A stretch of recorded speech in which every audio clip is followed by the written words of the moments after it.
यजुर्वेद का 33वां अध्याय। आज मंत्र संख्या 89 के ऊपर विचार करेंगे। मंत्र है प्रयतु ब्रह्मणस्पति प्रदेव्येतु सुनृता अच्छा वीर्यं नर्यं पंक्तिरादसं देवा यज्ञं नयन्तु नः। इस मंत्र के देवता हैं विश्वे देवा, ऋषि कण्व है और भूरिक अनुष्टुप छंद है, गांधार स्वर है। इस मंत्र की भूमिका में दिया है मनुष्य क्या करें, मनुष्यों को संसार के अंदर क्या करना चाहिए। तो वेद निर्देश करता है मनुष्यों को करने का, कौन से काम करने चाहिए, कौन से काम नहीं करने चाहिए। विधि भी है, निषेध भी है। तो इस मंत्र के अंदर विधि बताई गई है, मनुष्यों के करने योग्य कार्यों को बताया गया है। भावार्थ में दिया है मनुष्यों को क्या करना चाहिए। जो लोग विद्वानों, सत्यवाणी और सर्वोपकारी वीर पुरुषों को प्राप्त हों, विद्वानों को प्राप्त होना चाहिए। ये मनुष्यों का काम है, कर्तव्य है। वेद के द्वारा निर्दिष्ट, ईश्वर के द्वारा निर्दिष्ट कि मनुष्य विद्वानों को प्राप्त हो। विद्वानों को प्राप्त होने का मतलब विद्वानों के गुण कर्म स्वभावों को प्राप्त हो। जैसे गुण कर्म स्वभाव विद्वानों के हैं वैसे भी वो धारण करें। विद्वानों के पास विद्या है, ये एक गुण है। विद्वानों को प्राप्त हो, विद्वानों की जो विद्या गुण है उसको प्राप्त हो, विद्या को प्राप्त हो। विद्वान जैसे कर्म करते हैं वैसे मनुष्य भी वैसे कर्म करें। विद्वानों के जैसे गुण हैं, स्वभाव हैं, वैसे मनुष्य भी धारण करें। तो ऐसा करेंगे तो मनुष्य क्या हो जाएंगे, विद्वान बन जाएंगे। दूसरी बात क्या बताई, सत्यवाणी को प्राप्त हो, मनुष्य सत्यवाणी को प्राप्त हो। सत्यवाणी क्या है, इसको भाष्य के अंदर खोला है। पदार्थ में दिया है सत्य लक्षणों से उज्जवल, शुभ गुणों से प्रकाशमान वाणी। अर्थात ऐसी वाणी, ऐसा उपदेश, ऐसा वचन जिसके माध्यम से हमें उत्तम उत्तम गुण, उत्तम उत्तम कर्मों का बोध हो, उनको धारण करने की प्रेरणाएं मिले। ऐसी वाणियों को पढ़ना चाहिए, सुनना चाहिए, जिनके अंदर शुभ, श्रेष्ठ, उत्तम गुण कर्मों का वर्णन है। तो जो जिस वाणी को पढ़ेगा, सुनेगा, जैसा विचार होता है व्यक्ति वैसा ही करता है। तो फिर वो मनुष्य गुणों को, अच्छे कर्मों को धारण करेगा। ये दूसरी बात, सत्यवाणी को मनुष्य प्राप्त हो, अर्थात सत्संग में जाए, अच्छे ग्रंथों को पढ़े। तीसरी बात, सर्वोपकारी वीर पुरुषों को प्राप्त हो, जो सबका उपकार करने वाले हैं। सर्वोपकारी, ऐसे जो वीर पुरुष हैं उनको मनुष्य प्राप्त हो। उनको प्राप्त होने का मतलब क्या है, वो भी वीर बने, वो भी सर्वोपकारी बने, सबका उपकार करने वाले बने। संसार का उपकार करना इस समाज का मुख्य उद्देश्य है, अर्थात शारीरिक, आत्मिक और सामाजिक उन्नति करना। तो वेद का ये संदेश है, वेद का आदेश है, संसार का उपकार करो। और जो संसार का उपकार करने वाले वीर पुरुष हैं उनको पढ़ो, सुनो, वैसा बनो, सर्वोपकारी बनो, वीर बनो। तो जो ऐसे 3 कार्यों को करते हैं विद्वानों को प्राप्त होते हैं, उनके गुण कर्म स्वभावों को धारण करते हैं, सत्यवाणी को प्राप्त होते हैं, सत्संग करते हैं, अच्छे ग्रंथों को पढ़ते हैं, उसके अनुसार अपने जीवन को बनाते हैं, सर्वोपकारी बनते हैं, वीर बनते हैं। उनको क्या होता है, वे सम्यक सुख की उन्नति करें। तो उनका जो सम्यक सुख है, उत्तम सुख है, वो बढ़ता जाता है। तो इन कार्यों को करने से मनुष्यों के सुख की उन्नति होगी। जैसे जैसे ज्ञान बढ़ेगा वैसे वैसे सुख भी बढ़ता जाएगा। इन कार्यों को करने से ज्ञान बढ़ता है। अब मंत्र के पदों को पदार्थ के माध्यम से देखते हैं। हे मनुष्यों को संबोधित किया जा रहा है, तुम लोग जैसे हमको मतलब हम धार्मिक व्यक्तियों को, जैसे हम धार्मिक व्यक्तियों को ब्रह्मणः पति, धन व वेद का रक्षक, अधिष्ठाता विद्वान प्राप्त होवे। प्रार्थना की जा रही है कि हमें वेद का रक्षक, अधिष्ठाता विद्वान प्राप्त हो।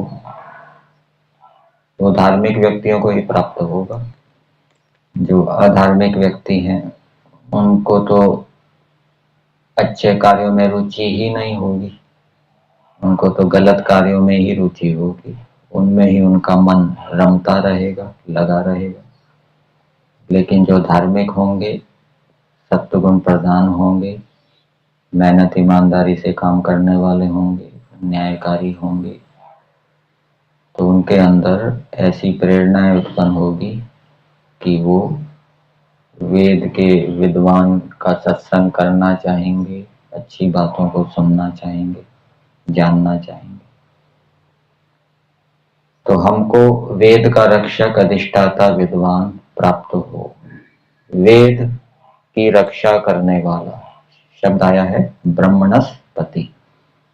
परमेश्वर भी वेद का रक्षक है, ब्रह्मणस्पति है। परमेश्वर वेद की रक्षा कैसे करता है?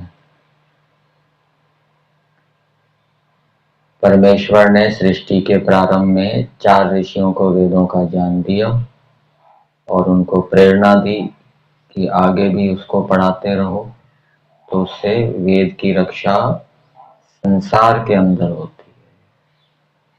और ईश्वर अपनी विद्या को कभी भूलता नहीं, हमेशा याद रखता है। इस रूप में ईश्वर के पास जो ज्ञान रूप में वेद प्राप्त विद्यमान है, उनकी रक्षा होती है। संसार के अंदर भी रक्षा परमेश्वर करता है। जब मुसलमानों का अत्याचार हुआ और अनेक ग्रंथ जलाने प्रारंभ कर दिए गए, तो ब्राह्मणों के अंदर ये प्रेरणा, ईश्वरीय प्रेरणा उत्पन्न हुई कि वेदों को अनेक रीति से याद करके कंठस्थ कर लिया जाए। अनेक पाठ बनाए गए हैं, उसमें मिलावट भी ना हो। घन पाठ, शिखा पाठ, पद पाठ, संहिता पाठ, जटा पाठ आदि। फिर दूसरी बात बताई, हमको धन का रक्षक, अधिष्ठाता विद्वान प्राप्त हो। धन की रक्षा कौन करता है और धन का नाश कौन करता है? धन की रक्षा करने का मतलब क्या है? जो धन का सदुपयोग करेगा, सुपात्रों को दान देगा, और वेद की आज्ञा के अनुसार उस धन का उपयोग करेगा तो वो धन की रक्षा करने वाला है, और जो धन को गलत कार्यों में लगाएगा वो धन का रक्षक नहीं है, वो धन का भक्षक है, नाश करने वाला है। तो ऐसे धन के रक्षक को हम प्राप्त हों, मतलब कि धन की रक्षा कैसे करनी है उसको हम जानें। जो सदुपयोग करेगा ईश्वर की कृपा से उसका धन सुरक्षित रहेगा, और जो दुरुपयोग करेगा उसके धन का नाश हो जाएगा। तो जो धनी व्यक्ति हैं, धन का ठीक प्रकार से उपयोग करते हैं, कहाँ कहाँ उपयोग करते हैं, कैसे प्रयोग करते हैं, उनका संग करके वो सारी बातें ज्ञान विज्ञान जानना चाहिए। उनके जो अनुभव है उनको सीखना चाहिए। इसी प्रकार से वेद का रक्षक जो विद्वान है, वेद को जानने वाला है, वेद के शब्दार्थ संबंध को जानता है, तात्पर्य को जानता है, उसका संग करके वेद के अर्थ को जान के उसके अनुसार चाल चलन करना चाहिए। फिर आगे बताया, सुनृता देवी सत्य लक्षणों से उज्जवल,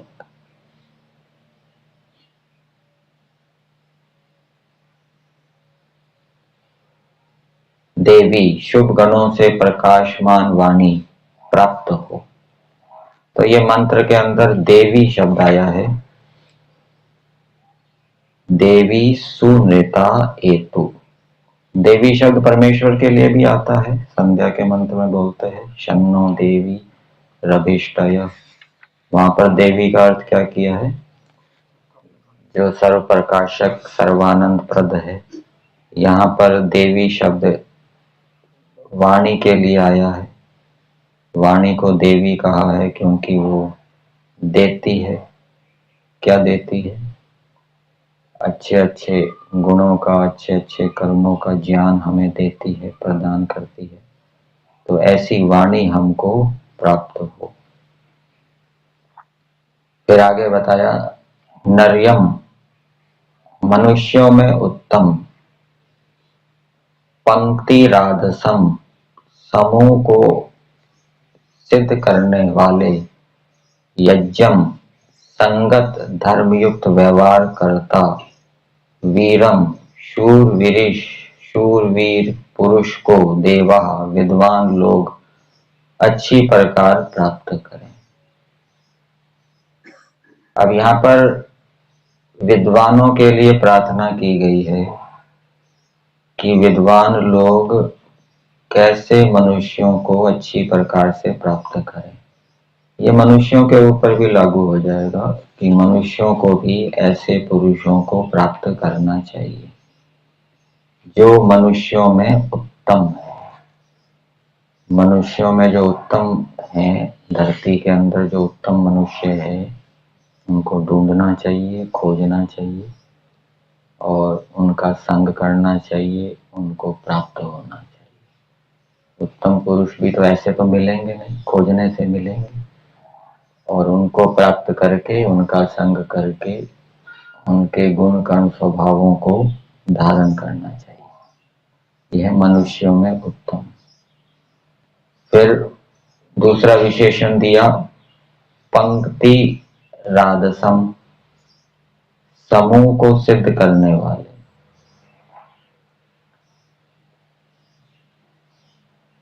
समूह को सिद्ध करने वाले। और यज्ञम संगत धर्मयुक्त व्यवहार करता, जो यज्ञ करने वाले हैं।